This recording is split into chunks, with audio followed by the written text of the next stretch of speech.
ہوا ہے کہ الیکشن کمیشن نے بالکل آخری وقت میں بلدیاتی اسلام آباد کے الیکشن جو ہے نا وہ کینسل کر دیے. جنرلی وہ پی ڈی ایم والے الیکشن سے بھاگ رہے ہیں, وہ بلدیاتی کراچی کے الیکشنوں سے بھاگ رہے ہیں, وہ نیشنل اسمبلی سے بھاگ رہے ہیں, وہ پروونشل الیکشن سے بھاگ رہے ہیں. وہ اسلام آباد کے بلدیاتی کا یہ تھا کہ الیکشن کمیشن کا کام ہے کہ گورنمنٹ کو ایگزیکٹو کو پش کرنا کہ یہ آئینی ذمہ داریاں ہیں اس کو اوپر کریں, اور یہ بڑے عرصے سے مؤخر ہوتے جا رہی ہیں بلدیاتی, اور یہ آئین کے اندر ہے یہ چیز. مگر الیکشن کمیشن نے بالکل لاسٹ منٹ پہ, اور وہ اسد عمر کا اچھا ایک جملہ تھا, کیونکہ جی 6 مہینے میں کتنے کے بچے پیدا ہو چکے ہیں کہ آپ کہیں کہ ایک دم دوبارہ حلقہ بندی کی ضرورت پڑ گئی ہے. اب حلقہ بندی اس لیے ہوتی ہے نا کہ آبادی زیادہ ہو گئی ہے, کیونکہ 6 مہینے پہلے تک تو ایسا کوئی ایشو نہیں تھا.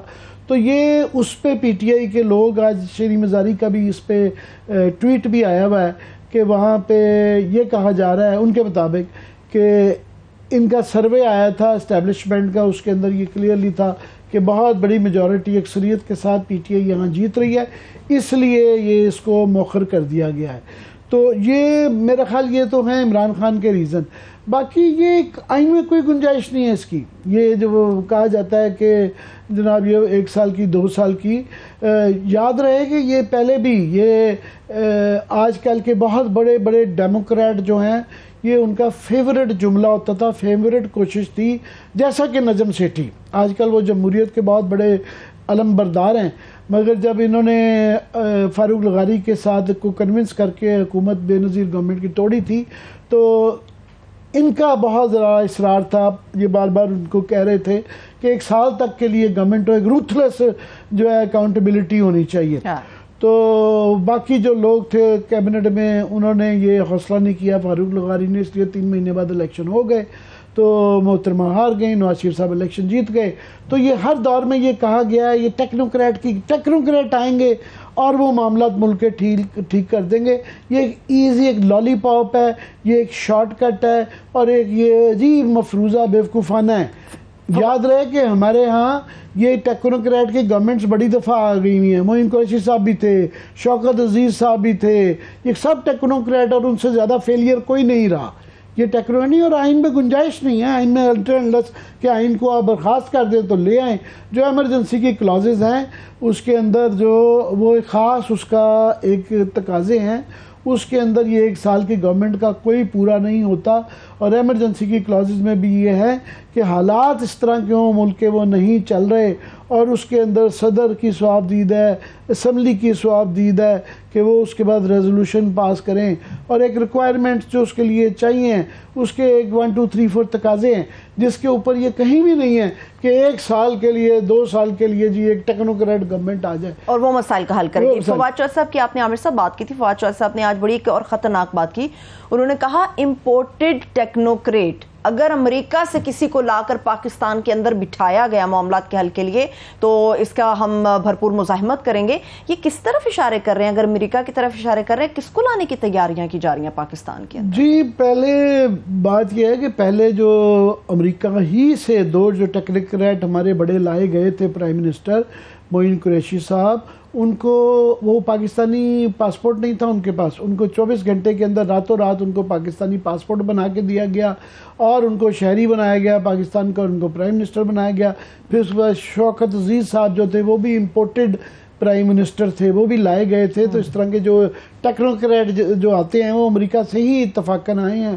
تو یہ ابھی ان کے ذہن میں شاید ان کی کوئی انفارمیشن ہوگی, مگر ہوتا یہ ہے کہ جب یہ آپ کی اکانومی نظر آتی ہے, اور اکانومی واقعی بہت زیادہ بری حالات ہے, پھر اس کے بعد پہلے خراب کی جاتی ہے, پھر اس کا سلوشن جو ہے وہ خود ہی پیش کر دیا جاتا ہے کہ جناب یہ پولیٹیشنز کو بلیم کر دو. اور پولیٹیشنز کے ہاں ہمیشہ آپس میں وہ منقسم ہوتے ہیں. وہ ایک گروپ ان کے ساتھ مل جاتا ہے کہ جی ہاں جو پاور سے باہر ہوتا ہے وہ کہتا ہے جی بالکل یہ والا بنا لیں, اور جس کو یہ سوٹ نہیں کر رہا ہوتا وہ اس کی مخالفت کرتا ہے. یہ آسان لفظوں میں یہ 2 لفظوں کی پاکستان کی کہانی ہے. آپ نے کہا کہ خان صاحب نے, اور یہ ہم سب جانتے ہیں, خان صاحب نے کہا کہ ابھی مجھے الیکشن ہوتے نظر نہیں آ رہے, وہ بد دل ہیں یا وہ مایوس ہیں. کل بڑا امپورٹنٹ اجلاس انہوں نے بلا لیا خان صاحب نے, جس کے اندر پارٹی کی اہم مرکزی قیادت بیٹھے گی اور نیشنل اسمبلی کے استعفوں کے اوپر بات چیت ہوگی. آپ کو لگتا ہے کہ خان صاحب ایک قدم پیچھے ہٹنے کے لیے تیار ہو چکے ہیں یا ہونے والے ہیں؟ نہیں, میرا خیال ہے کہ وہ 2 قدم آگے آ رہے ہیں, کہ خان صاحب نے یہاں پہ دھرنے اور وہ سارا سلسلہ بڑا کامیابی سے شروع کر دیا تھا. تو درمیان میں یہ چیف آف آرمی صاحب کی اپوائنٹمنٹ ہو گئی. اس کے بعد انہوں نے کہا, یہ اوپنلی کہا انہوں نے, کہ ہم انتظار کریں گے, دیکھیں گے کہ یہ اونٹ کس کروٹ بیٹھتا ہے, اور وہ ہمیں انڈیکیٹرز آنے چاہیے کہ معاملات جو ہیں اس کے اندر جو سیاست کے اندر مخل نہیں ہوں گے. تو ابھی انہوں نے اعلان کر دیا ہے کہ جی ہم دوبارہ ایکٹیو ہو رہے ہیں, اور انہوں نے کل میرل ورکرز کی جو کنونشن بلایا جا رہا ہے, تو شاید مزید جلسے جلوسوں کا یہ معاملہ شروع کیا جائے. درمیان میں ان کا کیونکہ ظاہر ہے ان کو گولیاں لگ گئی تھیں تو وہ تھوڑی سی لاچاری بھی آ گئی تھی, تو اب ان کی صحت بھی تھوڑی سی بہتر ہے, اور ساتھ میں الیکشن ہونا تو ہے ابھی 3 مہینے بعد صحیح یا 6 مہینے بعد, تو الیکشن کا ان کا جو مومنٹم تھا جو درمیان میں رک گیا تھا, ان کو یہ دوبارہ اس نقطہ نظر پہ وہ آ گئے ہیں کہ یہ کروایا جاتا ہے, یہ ہوتا نہیں ہے, پلیٹ میں نہیں ملے گا. تو مشکل بڑی زیادہ ہے ملک کے لیے, کیونکہ اکنامک سچویشن اتنی ہماری خطرناک ہے اس وقت, اتنی ڈراؤنی ہے کہ بالکل ہم نے قرضوں کا ڈیفالٹ نہیں کیا. قرضے ہم نے ان کی $1-2 بلین کے سکوک بانڈز کی پیمنٹ کر دی ہے, وہ باقی سارے ڈیفالٹ ہو گئے ہیں. باقی آپ کے پاس جو ہے پیسے نہیں ہیں ایل سیز کرنے کی, تیل خریدنے کی, ہر چیز میں ڈیفالٹ ہے. ڈیفالٹ صرف قرضوں کا نہیں ہوتا, باقی سارے ڈیفالٹ ہے, اور ہم ورچولی بینکرپٹ ہو گئے ہیں. اس کے اندر ان حالات میں آلریڈی بے یقینی ہے, ڈالر آپ کے کنٹرول میں نہیں آ رہا, اسٹاک ایکسچینج آج بھی 500 پوائنٹ گر گئی ہے. تو اس میں اگر جلسے جلوس بھی شروع ہو جاتے ہیں, شہر بھی بند ہو جاتے ہیں, تو وہ بہت زیادہ معاملات مزید خراب ہو جائیں گے. آلریڈی آپ کی فیکٹریاں بند ہو چکی ہوئی ہیں, باقی بند ہو رہی ہیں. تو اس کے اندر یہ میرا خیال ہے یہ جو فائنلی یہ کہا جا رہا ہے کہ پش کر کے کوئی آپس میں بیٹھ کے کوئی تصفیہ کروا کے وہ اگر نہیں ہوگا تو حالات کوئی سیناریو دیکھ لیں وہ پاکستان کے لیے کوئی اتنے مثبت نہیں ہے. آپ نے کہا 2 قدم آگے جا رہی ہے پاکستان تحریک انصاف, جو آپ کو نظر آ رہا ہے. اب وہ کل ملنے بھی جا رہے ہیں اسپیکر نیشنل اسمبلی سے, ملنے جا رہے ہیں, استعفے پیش کرنے جا رہے ہیں, کیونکہ خبریں ہیں کہ اسپیکر کل خود آسٹریلیا جا رہے ہیں. یہ ایک تماشا چل رہا ہے کہ وہ کل پہلے اسپیکر صاحب نے کہا میں باہر ہوں, پھر اسپیکر صاحب نے آ گیا, پھر اسپیکر صاحب کا آیا کہ جی میں انتظار کرتا رہا اور وہ نہیں آئے. انہوں نے کہا جی ہم کل آئیں گے. تو انہوں نے اب اسپیکر صاحب کا پتہ نہیں, اب شارٹ بھی آپ کے پاس اگر کوئی ہے تو دکھا دیں بے شک. وہ میں دکھاتی ہوں. انہوں نے کہا کہ آپ اکیلا آئے, یہ وفود میں نہ آئے. اب مجھے امید ہے اب اکیلا بھی آئے گا تو بھی کوئی نئی شرط نکل آئے گی. بنیادی بات یہ ہے کہ وہ یہ نہیں کرنا چاہتے. لیکن عامر صاحب جاوید ہاشمی کیس میں بھی تو یہ طے ہوا تھا کہ اگر ایک شخص ایوان میں کھڑا ہو کے کہہ دے گا کہ میں ریزائن کر رہا ہوں تو وہ استعفیٰ منظور کر لیا جائے گا. بات یہ اسپیکر کے آفس کا بھی ایک تنزلی کا ایک نیکسٹ لیول ہے. یہ پاکستان میں جیسے بھی آپ رہے بڑی مخالفت رہی, بڑی زیادہ پولرائز پولیٹکس رہی, مگر اسپیکر ہمیشہ بڑے تگڑے رہے اور بڑا نام بنایا. مراج خالد صاحب رہے, حامد ناصر چٹھا رہے, گوہر ایوب جو بھی تھا ان کی بڑی مخالفت تھی, ان سے زیادہ کسی کی پیپلز پارٹی سے مخالفت نہیں, مگر انہوں نے ایک اپنا سٹیچر دکھایا, بڑی پولائٹلی کرتے تھے اور اپوزیشن کو ہمیشہ ٹائم دیتے تھے. یہ تنزلی شروع ہوئی چودھری امیر حسین سے. امیر حسین صاحب بالکل ایک ربر سٹیمپ تھے, پھر ایاز صادق صاحب بھی, وہ بھی بالکل ایک وہ رہ گئے تھے. اب جو ہے یہ میں سمجھتا ہوں کہ یہ پرویز اشرف صاحب جو ہیں یہ سابق وزیر اعظم ہیں, ان کو خیال کرنا چاہیے کہ پیپلز پارٹی میں چند لوگ ہیں جو کہ آواز اٹھاتے. میں مصطفیٰ کھوکھر کا بڑا مدعا ہوں کہ انہوں نے جو ہے لوکل باڈیز کے الیکشن کے اوپر بھی آج شور مچایا ہے کہ یہ ایک غیر اخلاقی, غیر قانونی اور غیر جمہوری چیز ہے. اس سے پہلے وہ سواتی کے اس پہ بھی سینٹ تھے, اس کے بعد انہوں نے ریزائن کر دیا اور اپنے ایشو پہ کھڑے رہے. اعزاز حسن بولتے ہیں, کل لطیف کھوسا صاحب بولے ہیں, یہ پرانے لوگ ہیں مگر یہ بے نظیر کے آگے لوگ بات کر لیتے تھے, آصف زرداری کے آگے ان کی جان جاتی ہے. تو یہ اپنی شان میں بھی کمی کر رہے ہیں, اپنے آفس کی شان میں بھی کمی کر رہے ہیں کہ طریقہ کار کرا لیں, ورنہ وہ آپ جو کہہ رہی ہیں کہ وہ ان کو سب کو بلوا لیں. تو انہوں نے وہاں کا کھڑے ہو کے جاوید ہاشمی ہم سب وہیں تھے, انہوں نے کہا جی میرا استعفیٰ قبول کیا, انہوں نے جی قبول ہوا, انہوں نے کہا جی السلام علیکم, وہ چلے گئے. تو چلیں جو بھی طریقہ کر لیں, وفد میں کر لیں, اکیلے کر لیں. اب اس سے کیا جو بات سنیں، جو جمہوریت کو نقصان تھا، پہنچنا تھا، وہ تو پہنچا ایسے کہ آپ دیکھیں یہ آپ کی نیشنل اسمبلی ہے، اس وقت آپ کے ملک کے جو جتنے گمبھیر مسائل ہیں اس کے اوپر ایک آپ کی پاکستان کی سب سے بڑی پارٹی جو کہ پی ٹی آئی ہے وہ اسمبلی میں نہیں ہے، اس کی جگہ ایک لوٹا شدہ، ایک لولی لنگڑی، ایک جعلی سی ایک اپوزیشن بنائی ہوئی، راجہ ریاض صاحب کو اس کا ہیڈ بنایا ہوا ہے. تو اس طرح تو یہ پارلیمانی جمہوریت نہیں چلتی نا. اس طریقے سے یہ اسپیکر کی عزت نہیں بنتی، اس طریقے سے وزیر اعظم کی نہیں بنتی.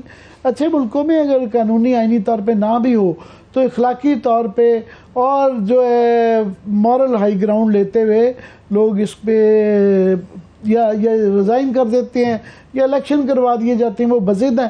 سو یہ کروانے دینے سے بھی الیکشن جو ہے وہ ڈرے ہوئے ہیں، اس وجہ سے ڈرے ہوئے ہیں کہ انہوں نے جو آگے 12 سیٹوں کو کروائے تھے وہ چن کے وہ نکالی تھی جہاں ان کا خیال تھا کہ پی ٹی آئی ہار جائے گی، وہاں ان کو شکست ہوئی. ان کو یہ پتہ ہے کہ ان تمام اس میں کہ یہ جانتے بوجھتے ہوئے بھی کہ انہوں نے پی ٹی آئی کے لوگوں نے انہوں نے جوائن نہیں کرنا، انہوں نے اوتھ نہیں لینا، مگر وہ پی ٹی آئی جیتے گی اور جیتے گی. پہلے ہی وہ بائی الیکشن کی وجہ سے آج تک یہ تاثر بن گیا ہے کہ یہ ان کی تنزلی ہو رہی ہے پی ڈی ایم کی، اور ان کا جو ہے وہ اوپر آ رہے ہیں پی ٹی آئی والے. تو یہ بنیادی وجہ. یہ سب تو بول رہے ہیں مگر ایک لمبے عرصے تک اپنی ذات کے بارے میں بات کرنے سے جو شخص خاموش رہا، جو انکاری رہا، وہ بھی بہت بول رہا ہے. X army chief general retired Bajwa صاحب وہ بھی بات کر رہے ہیں کہ میرے لیے کیا ہوا اور میں نے کیا کچھ کیا بتا دوں گا تو ایک قیامت کا سما ہوگا. بس بات یہ ہے کہ یہ آفس جو تھا اس کی ایک جو ایک تعظیم تھی اس کے لیے بڑا اہم تھا کہ اس آفس میں لوگ کم بولیں، اور خاص طور پہ آپ دیکھیں ریٹائرمنٹ کے بعد کوئی نہیں بولا. وحید کاکڑ صاحب مجھے ایک جگہ شادی میں مل گئے، میں نے نہیں، کسی نے نہیں پہچانا، ہم 10 لوگ تھے صحافی. کسی نے کہا جی ان صاحب کو جانتے ہیں؟ کونے میں بیٹھ کے بڑی خاموشی کے ساتھ کھانا کھا رہے تھے. ہم 10 صحافی تھے، اسلام آباد کے بڑے پرانے صحافی، کسی نے نہیں پہچانا. انہوں نے کہا یہ جنرل وحید کاکڑ ہے. انہوں نے آج تک نہ سٹیٹمنٹ دی، نہ کبھی وہ نظر آئے، بالکل ایک خاموشی کے ساتھ. ایکسٹینشن کی بی بی نے آفر بھی کی ان کو، وہ گھر چلے گئے، انہوں نے کہا نہیں میں نے ایکسٹینشن نہیں. تو یہ ہونا چاہیے رول ماڈل. انفارچونیٹلی بدقسمتی سے ہمارے ہاں رول ماڈل جو ہے نا، جو بڑا اگریسو ہوتا ہے، جو بہت زیادہ ڈی ایچ ایس بناتا ہے، وہ رول ماڈل بن گیا ہوا ہے. یہ رول ماڈل چینج ہونے کی ہوتا ہے. ویسے بھی کسی اور چیف نے بھی ریٹائرمنٹ، یعنی صاحب کی میں نے نہیں دیکھا کہ انہوں نے کوئی اسٹیٹمنٹ دی ہو، انٹرویوز دیے ہوں. اس کے بعد رائی شریف کا کوئی انٹرویو نہیں دیکھا. یہ ایک نئی ٹریڈیشن ہے. جو نئے آرمی چیف ہیں عمران خان جو مرضی کہتے رہیں، انہوں نے بھی بڑی خاموشی سے ایک وہ رکھا ہوا ہے سلسلہ کہ وہ پہلے روز ان کی جو تصویر آئی ایس پی آر والا دیتے تھے، ان کی تقریریں دکھائی جاتی تھیں، وہ بہت محدود ہو گئی ہیں. جہاں پہ بڑا ضروری ہے کہ افواج کا ولولہ بڑھانے کے لیے جتنی ضروری ہے اتنی ہی محدود ان کو دکھایا جاتا ہے. جب یہ اس طرح کے انٹرویوز دیں گے تو پھر وہ دوبارہ ہے. تو مجھے لگتا ہے کہ دونوں طرف سے ایک سلسلہ جاری ہے. ایک تو ان پہ attack P T I consistently اب کر رہی ہے. عمران خان صاحب نے بھی آج ان کے متعلق کہا ہے کہ جنرل باجوہ صاحب نے بڑا ظلم کیا ہمارے پہ، ہم بالکل ڈیفالٹ پہ کھڑے ہیں اور ہماری حکومت کے اچھی ورکنگ ریلیشن تھی مگر انہوں نے اس ملک کا اور ہمارا ستیہ ناش کر دیا. مور لیس روز ہی وہ کچھ نہ کچھ کہتے ہیں، ان کے لوگ بھی کہتے ہیں، ظاہر ان کو غصہ ہے. تو ایک جوابی بھی مجھے نظر آ رہا ہے کیمپین جنرل باجوہ صاحب کے دوست احباب اور وہ خود بھی کر رہے ہیں. آرگنائز لگتی ہے کہ اوپر تلے جو ہیں ایک کالم انہوں نے انٹرویوز دیے ہیں، کالم چھپوائے گئے ہوئے ہیں.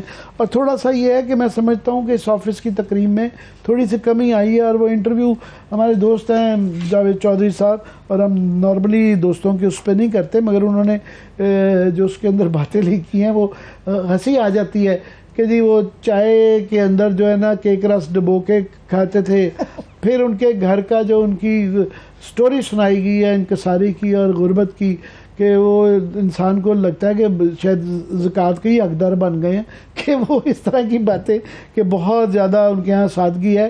ایک سابق چیف کے متعلق ہمارے ایک اور کالم نگار ہیں، وہ ایک دفعہ انہوں نے لکھا تھا کہ وہ 2 ٹائم کی روٹی بھی نہیں کھاتے ہیں، 1 ٹائم کی مس کر دیتے ہیں اور ایک کھانا 3 دفعہ چلاتے ہیں. تو یہ اس طرح کی مبالغہ آمیزی نہیں ہونی چاہتی. لاسٹلی جو ہے انہوں نے یہ کہا، بہت زیادہ ریئیکٹ کیا اس انٹرویو میں، کہ یہ جو ان کے اثاثوں کے متعلق FBR سے لیک ہوئی، انہوں نے کہا جی میں اس کے متعلق جو ہے نا ڈیٹیلز لے کے آؤں گا، اس کا فورنزک آڈٹ کراؤں گا۔ اب میری یہ عرض ہے کہ آپ نے یہ نہیں، اگر وہ کہہ دیتے کہ یہ غلط ہے، یہ میری ہیں ہی نہیں، تو پھر تو بات بنتی تھی۔ اب ایک اگر آپ مان لیا آپ نے کہ وہ آپ کے ہی احساسے کی، ہاں اس کی تشریح وہ کہہ سکتے ہیں کہ ان کے جو سبھی ہیں مٹھو صاحب جو ہیں ان کے ساتھ نہیں جوڑنا چاہیے تھا، اس کی تشریح غلط کی گئی، اس کو مس ریپرزینٹ کیا گیا، وہ بات سمجھ آتی ہے، مگر انہوں نے ڈینائی نہیں کیا کہ یہ ان کے احساسے ہیں۔ جتنے یہ آگے چلیں گے، جتنے فورنزک آڈٹ کرائیں گے، جتنی اس پہ بات ہوگی اتنا کیچڑ اچھلے گا۔ ان باتوں پہ خاموشی بہترین ہوتی ہے، صحیح ہے، اور نہ ہی بات کی جائے تو بہتر ہے۔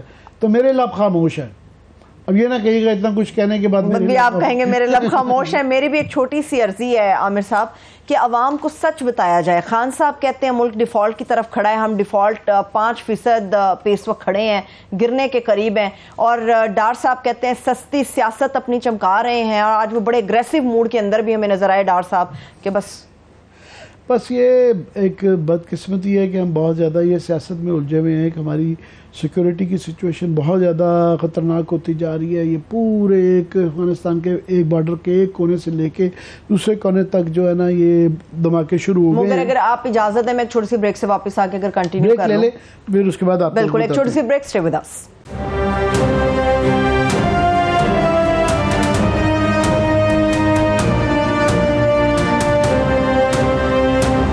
بریک کے بعد ایک بار پھر سے پروگرام میں ہم آپ کو خوش آمدید کہیں گے۔ عامر صاحب بریک میں بھی آپ بڑی خطرناک معلومات کے پیجز ادھر ادھر کر رہے تھے، کیا واقعی اسلام آباد کے اندر گرین ایریا گرے ایریا میں تبدیل ہونے جا رہا ہے؟ یہ تو کسی کو نہیں سمجھ آئے گا کہ گرین ایریا گرے ایریا میں تبدیل ہونے جا رہا ہے۔ ہو یہ رہا ہے کہ اسلام آباد دی بیوٹیفل یہ اپنے ماحول کے لیے مشہور تھا، یہ اپنی گرین بیلٹ کے لیے مشہور ہے، یہ اپنی مارگلا کی پہاڑیوں کے لیے مشہور ہے، گو کہ اس کے اندر تیزی سے خرابی آ رہی ہے، سیمنٹ اور سریا بڑھتا جا رہا ہے، ٹریفک بڑھتی جا رہی ہے، مگر ابھی بھی اس شہر میں باقی شہروں کی بنسبت یہ جو آکسیجن ساری آتی ہے یہ مارگلا کی پہاڑیوں سے جاتی ہیں۔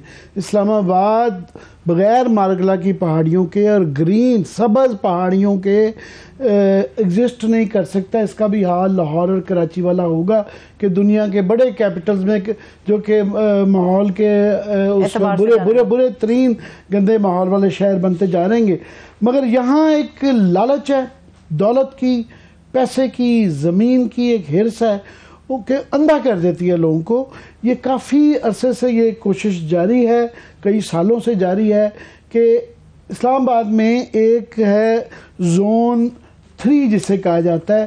زون 3 جو ہے وہ نو گو ایریا ہے ہاؤسنگ سوسائٹیز کے لیے، کہ آپ جو مرضی کر لیں، یہ گرین ایریا ہے، اس کے اندر برڈ، ان کے پرندے چرند پرند اور درخت نہیں کاٹے جائیں گے۔ ادھر جو ہے جو پرانے گھر بنے ہوئے ہیں، جو لوگ رہ رہے ہیں، پرانے گاؤں ہیں، وہ ٹھیک ہے رہ رہے ہیں، رہتے رہے، مگر مزید کوئی اس کے اندر جو ہے ہاؤسنگ سوسائٹی نہیں جائے گی۔ یہ اس کے اندر جو بلڈر نہیں جائے گا، اس کے اندر ہاؤسنگ سوسائٹی نہیں جائیں گی، اس کے اندر کمرشل پلازاز نہیں جائیں گے۔ اور یہ بڑی کلیئر ہے کہ یہ ماگلا روڈ ہے، اس کے اس پار یہ مارگلا کی پہاڑیاں اور اس کا سبز جنگل ہے۔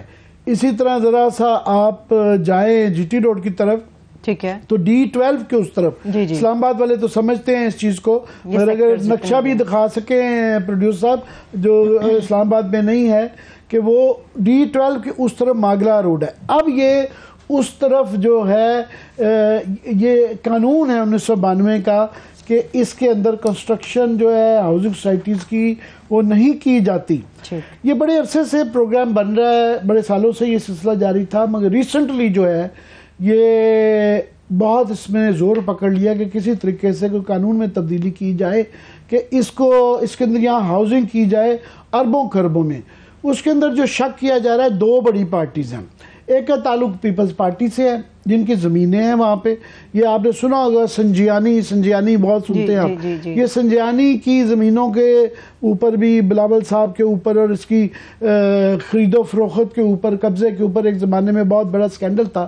بہرحال وہاں پہ زمینیں ہیں پیپلز پارٹی کے جو چیئر پرسن ہیں آصف زرداری صاحب اور بلاول زرداری صاحب کی, اور دوسری بڑی پارٹی جو ہے وہاں پہ وہ ہے پرائم منسٹر شہباز شریف کے جو پرنسپل سیکرٹری ہیں توقیر شاہ صاحب کی, ان کا آبائی گاؤں ہے. یہ تو 2 لوگ ہیں, اور بھی بہت زیادہ لوگ ہوں گے.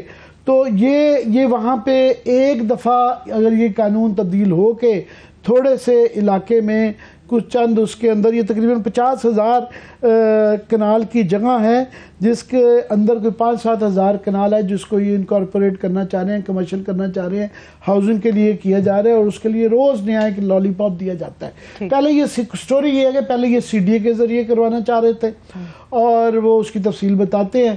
ہم نے بہت زیادہ شور مچایا کہ یہ کرنے جا رہے ہیں, کیونکہ اسلام آباد میں یہ ایک ایسا ایشو ہے کہ درخت کاٹنے کے اوپر بھی لوگ اکٹھے ہو جاتے ہیں. لوگ ایک پورا ایک عادت شہر ہے جو کہ ٹریلز کے اوپر جاتا ہے, واک کرتا ہے, اس کی خوبصورتی کو انجوائے کرتا ہے. سو شکر ہے کوئی پاکستان میں شہر ہے جس کو اپنے ماحول کی فکر ہے. اور یہاں پہ یہ دیکھیں چیتے کے لیے ہم نے پورے پرزرو ایریا کر دیا ہے, پرندوں کے لیے کیا ہوا ایریا, وائلڈ لائف کے لیے کہتا ہے کہ یہ منال ہوٹل ٹائپ ان کے خلاف ایک موومنٹ رہتی ہے کہ جناب یہاں نہیں کیا جا سکتا. مگر وہ پہلے CDA کے ذریعے کر رہے تھے, وہ ہم نے شور مچایا. تو اب بتایا جا رہا ہے کہ جناب ایک کمیٹی بنائی گئی ہے پرائم منسٹر ہاؤس کے اندر, پرائم منسٹر آفس کے اندر, جس کو ایک اور کمیٹی جو ہے ماحولیات کے کچھ ایکسپرٹ ڈال کے وہ دیگی کمیشن جو ہے وہ بنایا جا رہا ہے. اور وہ کمیشن جو ہے وہ یہ زوننگ ریگولیشن کو چینج کرے گا. بیوروکریٹس ڈر گئے ہیں, ان کو یہ لگا کہ یہ ہم پھنس جائیں گے اور یہ ہمارے کندھے پہ تلوار رکھ کے یہ چل رہی ہے. حالانکہ اس میں سے سارے ہی بیوروکریٹ جو ہے ان کا بڑا مشکوک رول ہے. کیپٹن عثمان صاحب CDA کے جو ہیں ان کا اس کے اندر بہت ڈائریکٹلی رول ہے, وہ بھی بتاتے ہیں. اس کے بعد توقیر شاہ صاحب اس کے اندر, ان کی تو اپنی خاندانی زمینیں ہیں. سو ایک کانفلکٹ آف انٹرسٹ بھی آتا ہے کہ ان کے ہوتے ہوئے اگر یہ پالیسی بنتے ہیں جن کی اپنی خاندانی جو زمین ہے, جس کو وہ جو آپ سمجھ لیں ہزاروں کی اب وہ خربوں کی ہو جائیں گی, یہ خربوں روپے کا پروجیکٹ بن جاتا ہے. تو وہ پھر وہ بھی ایک مسئلہ ہے. مگر اس کے علاوہ بھی بہت بڑے مگرمچھ ہے, اس کی تفصیل بھی بتائیں گے. تو یہ ہم نے جو پہلے سٹوری کی تھی اکتوبر میں, یہ ڈان اخبار میں کاشف عباسی صاحب بڑے اچھے رپورٹر ہیں, مگر کچھ چیزوں میں تھوڑے سے یہ ان کی خبریت کم ہوتی ہے. تو انہوں نے یہ خبر دی تھی کہ جی یہ زون 3 کو تبدیل کیا جا رہا ہے, اور تبدیل یہ کیا جا رہا ہے کہ جی باہر سے ہم ڈالر لا رہے ہیں, ملک کی معیشت کو ٹھیک کر دیں گے, اور یہ باہر سے مخیر حضرات آئیں گے, ڈالر لے کے آئیں گے. اور اس کے لیے ایک بنایا گیا ہے, بڑے عرصے سے بن رہا ہے, گندارا انکلیو ہاؤسنگ پروجیکٹ بن رہا ہے GT روڈ کے اوپر. اور اس نے کہا جی اس کا جو ہے نا جو واٹر پروجیکٹ ہے نا سنجیانی کا, اور کچھ ایریا زون 3 میں آتا ہے, تو قانون کی تبدیلی کر کے جو ہے نا وہ کر دیا جائے. اور ساتھ میں اس میں CDA کو شامل کیا گیا کہ اس کیپٹن عثمان صاحب نے کہا کہ جناب یہ میں نے نہیں کیا, یہ مجھ سے پہلے بورڈ کر گیا ہے. اچھا. تو ہم نے پچھلے بورڈ کے منٹس دیکھے, انہوں نے کہا جناب کہیں بھی نظر نہیں آیا. انہوں نے کہا اس کو ایکسپلور کریں کہ کیسے طریقہ حل نکالا جا سکتا ہے. انہوں نے پچھلوں پہ کندھے پہ رکھ کے بالکل جھوٹ بلیٹنٹ لائے کہ جی پچھلے بورڈ نے میرے آنے سے پہلے ہوا, تو وہ اب وہ بیک آؤٹ تھوڑا سا لگتا ہے کر گئے. اس کے بعد ایک صاحب ہیں جی CDA ممبر پلاننگ وسیم یاد باجوہ صاحب, ان کا کوٹیشن تھا کہ جی ہم جو ہے زوننگ کے اس کے اندر ہم نے فیصلہ کر دیا ہے کہ ہم زون 3 کے اندر گرین ایریا میں جو ہے وہ الاؤ کر رہے ہیں اور اس کو چینج کر رہے ہیں. اور جو ہے عثمان صاحب نے بھی اس میں ہم نے اس میں بڑا شور مچایا کہ یہ آپ نہیں کر سکتے, غیر قانونی بھی ہے اور یہ کرپشن بھی ہے, اور یہ ماحولیات کے نام پہ یہ بہت بڑا ایک اس کے اوپر ایک قدغن بھی ہوگی, اس کے اوپر ایک بہت بڑا یہ اٹیک بھی ہے. تو اب جو انہوں نے طریقہ نکالا ہے اس کے اندر انہوں نے کہا جی ایک بجائے اس کے کہ یہ بیوروکریٹس کے اوپر پڑے, تو انہوں نے کہا یار یہ پولیٹیشنوں پہ ڈال دیتے ہیں. کیبنٹ کا ایک ٹھپا لگواتے ہیں اور کیبنٹ کو اختیار ہے. حالانکہ جو ادھر کا جو آپ کا جس طرح آئین ایک سیکروسینٹ چیز ہوتی ہے، اسلام آباد کا ماسٹر پلان بھی ایک سیکروسینٹ ایک مقدس چیز ہے. وہ بڑی سوچ سمجھ کے بنایا گیا ہے، اس کے اندر تمام چیزیں اسی لیے دنیا کے خوبصورت ترین شہروں میں سے ہے. وہ اس کو تروڑ مروڑ کرنا چاہتے ہیں کہ بس کسی طریقے سے اس کے اندر جو نا بلڈر گھسا لیں اور وہ کر لیں. انہوں نے لہٰذا یہ نئی خبر یہ ہے، یہ بھی اس کا انکشاف بھی کاشف باسط صاحب نے کیا ہے، مگر تھوڑی سی شوگر کوٹڈ ہے ہمارے بھائی کی سٹوری، کہ اس میں انہوں نے کہا ہے جی ہم یہ کمیشن بنا رہے ہیں. اور ایک میٹنگ ہوئی ہے، پہلے تو فرائیڈے کو ایک میٹنگ ہوئی ہے جہاں پہ پرائم منسٹر آفس میں، جہاں سب لوگوں نے بیٹھ کے، بڑے بڑے لوگوں نے بیٹھ کے، سینئر گورنمنٹ آفیسرز اور C D A chairman Muhammad Usman, انہوں نے کہا کہ یہ جو زوننگ ریگولیشن والا ہے decide by a commission to be notified by the government. اب وہ گورنمنٹ بتائے گی، اب اپنی مرضی کے اس کے اندر بندے ڈالے جائیں گے، وہ مرضی کے ایکسپرٹ بلائیں گے اور وہ پھر مرضی سے سارا کام ہو جائے گا.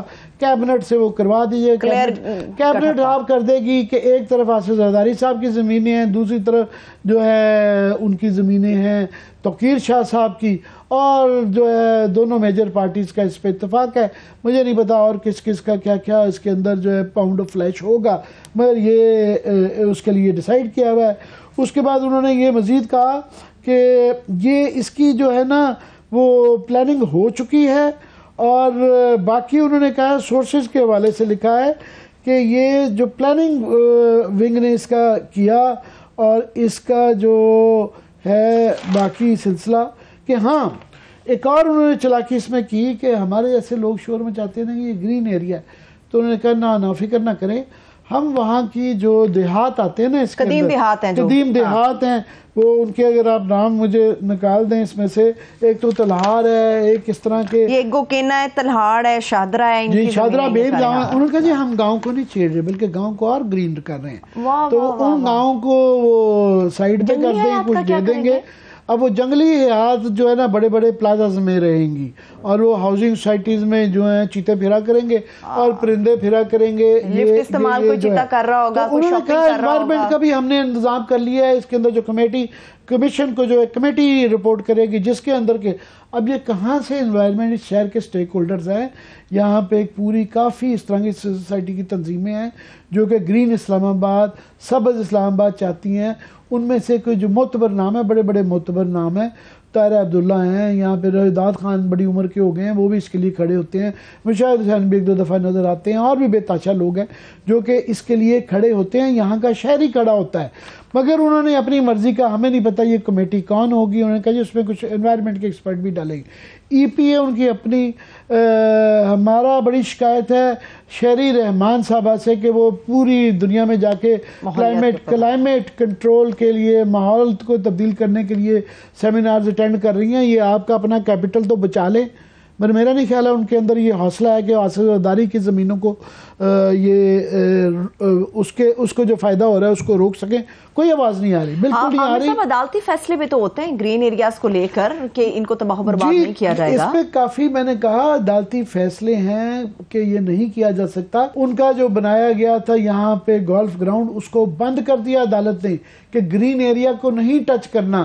بڑی انہوں نے طریقہ نکالا ہے کہ جناب کیونکہ سب سے اوپر سب سے بااختیار ہوتی ہے پاکستان کی کیبنٹ، تو کیبنٹ وہ کرے گی، تو یہ کمیٹی بیوروکریٹ اس میں سے کہیں گے ہم نے تو نہیں کیا. اور جتنی بھی رکاوٹیں ہیں، کیا میں صحیح سمجھ پائی ہوں کہ وہ توقیر شاہ صاحب ہیں جو دور کر رہے ہیں؟ بھئی وہ جو ہے شک تو پھر ان پہ ہی کیا جائے گا جو بینیفیشری ہیں، اور کلیئرلی ایک کانفلکٹ آف انٹرسٹ ہے سب کا کہ ان کو لگایا گیا ہے، کیپٹن عثمان کو انہوں نے لگایا ہے، اور جو ہے بینیفیشری وہ ہیں. تو ہمارا شک تو وہ بینیفیشری میں قانون اور منطق کے مطابق تو وہ ادھر اشارہ کیا جاتا ہے کہ قتل بھی ہو جائے وہ دیکھتے ہیں جی بینیفیشری کون تھا، موٹیو کیا تھا. تو موٹیو جب ایک نظر آ رہا ہے، ہو سکتا ہے ان کے بعد ہم نے بڑی کوشش کی ہے پچھلی دفعہ بھی، اس دفعہ بھی کیپٹن عثمان صاحب سے بھی، توقیر شاہ صاحب سے بھی، ہم ابھی بھی تیار ہیں اگر اپنا وہ ورژن دینا چاہیں تو دیں. سی ڈی اے خاموش رہتا ہے، سی ڈی اے کے ہم ترجمان سے بھی پوچھتے ہیں، وہ چپ، کوئی بولتا نہیں ہے. یہ جو باجوہ صاحب ہے ممبر پلاننگ جو بڑے اس کے اندر ایکٹیو، پچھلی دفعہ یہ اکتوبر میں انہوں نے یہ کوشش کی تھی، کسی نے نہیں ہٹایا، سنا ان کو اور پارکس اینڈ پرویجنز بن گئے ہیں. تو یہ ایک پورے بزد ہیں.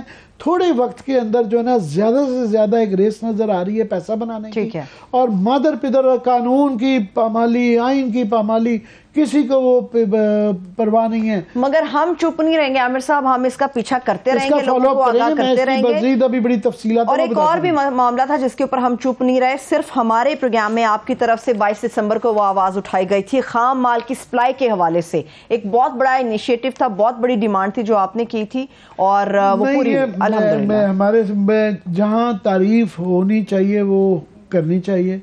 شکر ہے خدا کا کہ ایف بی آر کو، اسٹیٹ بینک کو یہ عقل آ گئی کہ پاکستان کے اس وقت ایکسپورٹس کے اور اکانومی کے بہت برے حالات ہیں، اور یہاں پہ یہ صورتحال تھی کہ جو ہمارا فارماسوٹیکل انجینئرنگ ہے، فارماسوٹیکل انڈسٹری ہے، ہماری ٹیکسٹائل انڈسٹری ہے، ان کا 50 سے 80% خام مال آتا ہے، اور اس کے اوپر بھی انہوں نے اتنی اسٹرکٹ وہ رولز بنا دیے تھے کہ ان کو اگر وہ ایل سیز کھول دی ہیں فارن ایکسچینج کے لیے تو بڑے لمبے چوڑا کر دیا تھا.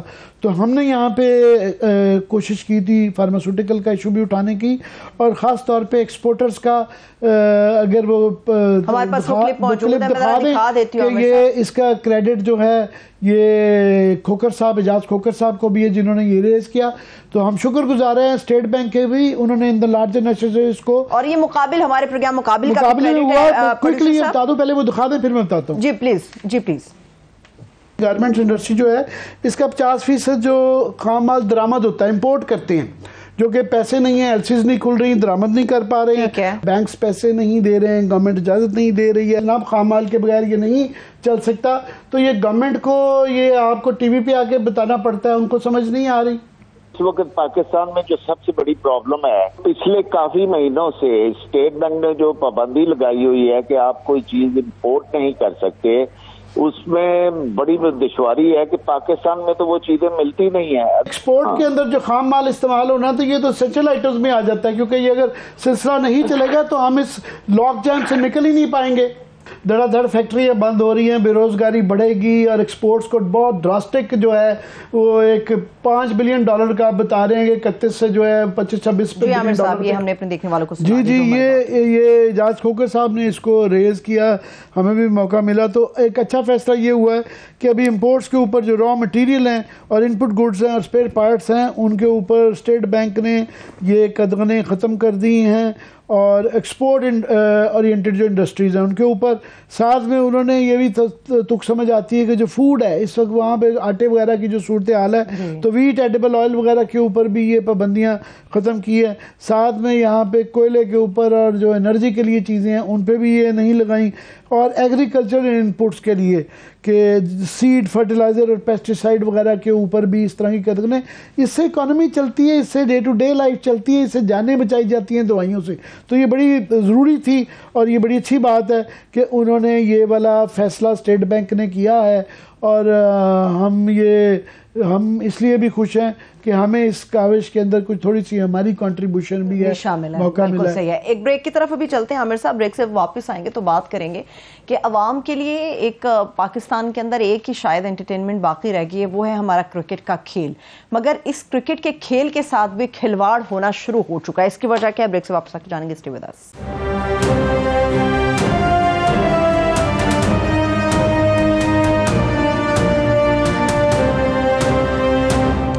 بریک کے بعد ایک بار پھر سے پروگرام میں ہم آپ کو ویلکم کرتے ہیں. کرکٹ کے کھیل پر بات کریں گے، مگر میں ویلکم کرتی ہوں اس وقت سینئر جرنلسٹ اویس توحید صاحب، جنہوں نے وائس آف امریکہ کو بھی واشنگٹن میں بطور اردو سروسز کے ہیڈ کے طور پہ جوائن کیا ہے. کرکٹ کے اوپر بھی بڑی گہری نظر رکھتے ہیں، انہیں ہم وارملی ویلکم کریں گے. تھینک یو سو مچ، بہت شکریہ اویس توحید صاحب پروگرام مقابل کو جوائن کرنے کے لیے. عامر صاحب. جی، اویس توحید صاحب کسی تعارف کے محتاج نہیں ہیں، بہت بڑے جرنلسٹ ہیں، اچھا تجزیہ کرتے ہیں، مگر ان کا خاص شوق جو ہے کرکٹ میں ہے. تو کرکٹ میں ان سے تبصرہ کروائیں گے. میں تھوڑی سی سچویشن ایکسپلین کر دوں کہ اس وقت جو ہے جس طرح ہماری سیاست بڑی گندی ہے، ہم نے بدقسمتی سے کرکٹ کے اندر بھی وہی سیاست انٹروڈیوس کروا دی ہے کہ ایک حکومت آتی ہے وہ کرکٹ کی ایک پالیسی بنا دیتی ہے، دوسری آتی ہے وہ بالکل نیا نظام لے کے آ جاتی ہے، اور ایک دوسرے کو گالی گلوچ تک بات جا پہنچی ہے کہ جو الفاظ ایک دوسرے کے متعلق کیے جاتے ہیں وہ نہیں. یہ ایک پروفیشنل کھیل ہے، اس کے اندر یہ نہیں ہونا چاہیے تھا، پر بدقسمتی سے ہو گیا۔ ایشو یہ ہے جو کرکس وہ ہے، ایک تو دو افراد کی لڑائی ہے، ایک طرف ہے نجم سیٹھی صاحب، وہ بھی اپنے آپ کو بہت بڑا، ان کا پی سی بی میں ہمیشہ انٹرسٹ رہتا ہے، وہ تمام دنیا کی وہ صحافت کر لیں، کچھ کر لیں، وہ گھوم پھر کے انہوں نے پی سی بی میں، یہ شاید تیسرا یا چوتھا ان کا ٹینیور ہے، ان کا بہت انٹرسٹ رہتا ہے۔ اور رمیز راجہ کو شکایت رہتی ہے ان سے کہ انہوں نے زندگی میں کبھی بلا نہیں اٹھایا، تو یہ کیسے اس کے وہ بن جاتے ہیں۔ تو رمیز راجہ صاحب جو تھے وہ 3 سال کے لیے غالباً لائے گئے تھے، ابھی 1-2 سال شاید ہوئے تھے، تو ان کو بڑا سیریمونیسلی نکالا گیا۔ ان کا کہنا ہے کہ جی مجھے سامان تک نہیں اٹھانا دیا گیا۔ دونوں نے ایک دوسرے کے متعلق بڑے سخت الفاظ کا استعمال کیا ہے کہ رمیز نے کہا کہ جی نجم سیٹھی نے یہ الزامات ویسے ان پہ ہیں، اس کے اوپر علیحدہ ہم پروگرام کریں گے، کہ 1 سال میں 4 کروڑ میں نے صرف 56 لاکھ خرچ کیے۔ تو یہ بھی ہے، انہوں نے کہا جی یہ اور بھی ایسے الفاظ ہیں جو کہ میں دہرانا نہیں چاہتا۔ نجم سیٹھی صاحب نے کہا ہے کہ جی میں ان کے اوپر سو کروں گا، ان کو عدالت میں لے کے جاؤں گا۔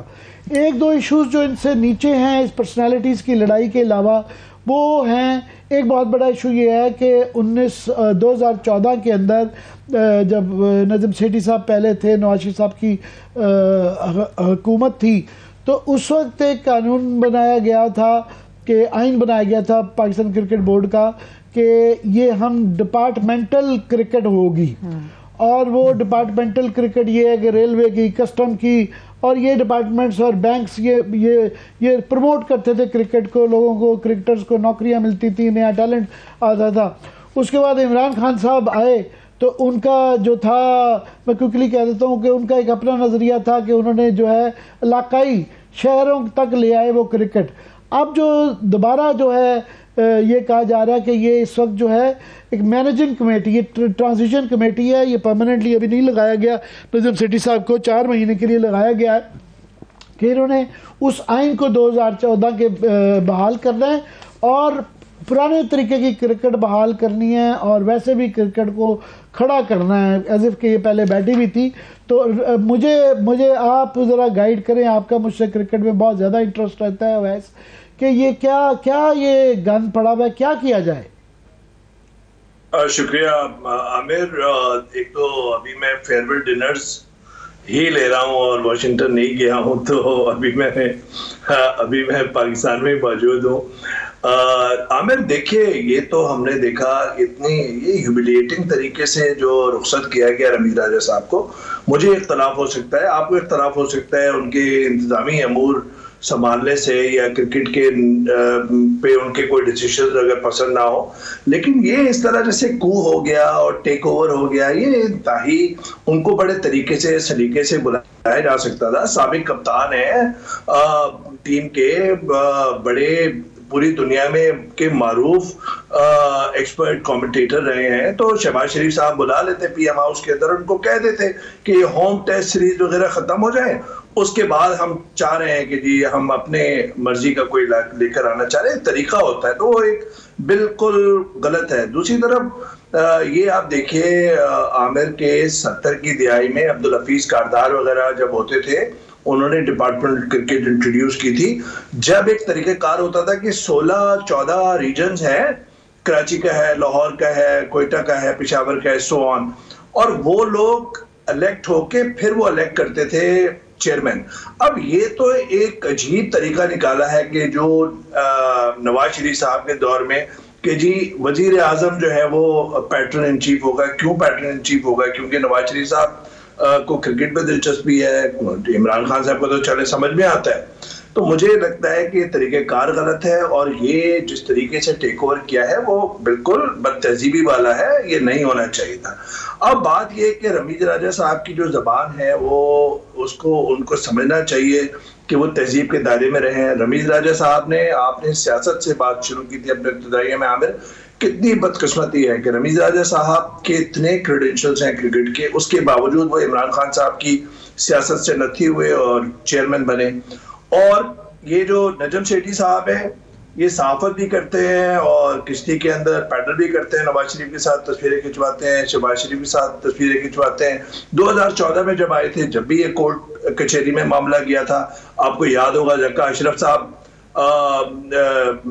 اسلام آباد ہائی کورٹ سے انہوں نے اسٹے آرڈر لیا، یہ سپریم کورٹ میں گئے، اسما جہانگیر صاحب مرحومہ ان کی وکیل تھیں، پھر وہ یہ چیئرمین بنے۔ اب دیکھیں رمیت راجہ صاحب نے ایک دو کام اچھے کیے، وہ جونیئر لیگ کا کام جو ہے وہ اچھا کیا، اسی کی وجہ سے یہ 3 جو نوجوان کرکٹر شاہد آفریدی نے انکلوڈ کیے ہیں کہ ان کو ایکسپوجر میں لے گا انٹرنیشنل کا، دیٹ از بہت اچھا ڈیسیجن ان کا تھا۔ دوسرا، نجم سیٹھی صاحب سے میرا اختلاف ہے، ہو سکتا ہے، لیکن پی ایس ایل کو ایک برانڈ بنانا، اس کو اور انٹرنیشنل کرکٹ کی واپسی کے اندر ان کی کاوش، ان کو بھی کریڈٹ جاتا ہے، لیکن یہ طریقہ کار غلط ہے، طریقہ کار بدلنا چاہیے۔